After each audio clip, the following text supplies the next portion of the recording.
বন্যা দুর্গত এলাকায় উদ্ধার অভিযান এবং ত্রাণ সামগ্রী বিতরণে কাজ করছে বাংলাদেশ সেনাবাহিনী। এরই মধ্যে এক সেনা সদস্যের একটি ভিডিও সামাজিক যোগাযোগ মাধ্যমে ভাইরাল হয়েছে। এক নারীকে গাড়িতে ওঠানোর জন্য হাঁটু দিয়ে সিঁড়ি তৈরি করে আলোচনায় এসেছেন তিনি। ভাইরাল ভিডিওতে দেখা গেছে সেনা সদস্যরা বন্যা দুর্গত কয়েকজনকে একটি ট্রাকে তুলছেন নিরাপদ স্থানে নেওয়ার জন্য, কিন্তু তাতে কয়েকজন নারী উঠতে পারছিলেন না। এ সময় নারীদের প্রতি সম্মান দেখিয়ে হাঁটুতে সিঁড়ি বানিয়ে তাদের গাড়িতে উঠতে সহায়তা করেন এক সেনা সদস্য।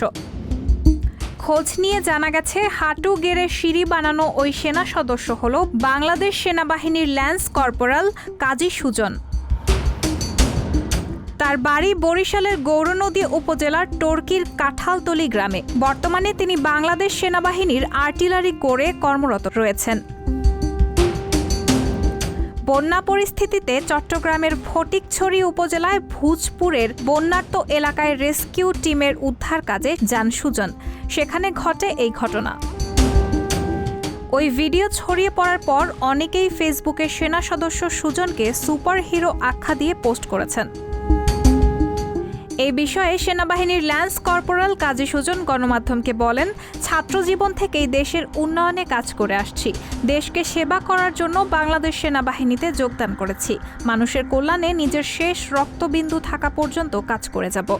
রায়হানা মুন, সবার কথা।